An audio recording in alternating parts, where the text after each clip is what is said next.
48 நாட்கள் ஒரு மண்டலம். இது எதனை குறிக்கின்றது?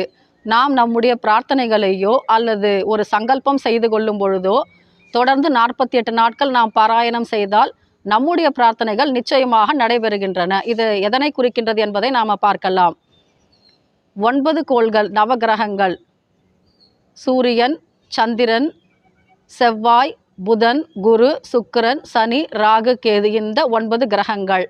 27 நட்சத்திரங்கள்: அஸ்வினி, பரணி, கிருத்திகை, ரோகிணி, மிருகசீரிஷம், திருவாதிரை, புனர்பூசம், பூசம், ஆயில்யம், மகம், பூரம், உத்திரம், ஹஸ்தம், சித்திரை, சுவாதி, விசாகம், அனுஷம், கேட்டை, மூலம், பூராடம், உத்திராடம், திருவோடம், அவிட்டம், சதயம், பூரட்டாதி, உத்திரட்டாதி, ரேவதி, இந்த 27 நட்சத்திரங்கள் மற்றும் 12 ராசிகள்: மேஷம், ரிஷபம், மிதுனம், கடகம், சிம்மம், கன்னி, துலாம், விருச்சிகம், தனுசு, மகரம், கும்பம், மீனம்.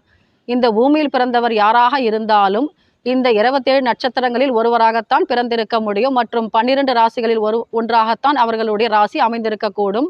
மற்றும் இந்த நவகிரகங்களின் ஒருவருடைய கட்டுப்பாட்டில் தான் அவர்களுடைய வாழ்க்கை அமையும். அதனால் இந்த 48 நாட்கள் நாம் தொடர்ந்து நம்முடைய பிரார்த்தனைகளை செலுத்தி வந்தால், ஒரு பதிகத்தையோ அல்லது திருப்புகழையோ நாம் பாராயணம் செய்து வந்தால் நம்முடைய பிரார்த்தனைகள், நம்முடைய வேண்டுதல்கள் நிச்சயமாக நிறைவேறும். ஓம் நமச்சிவாய.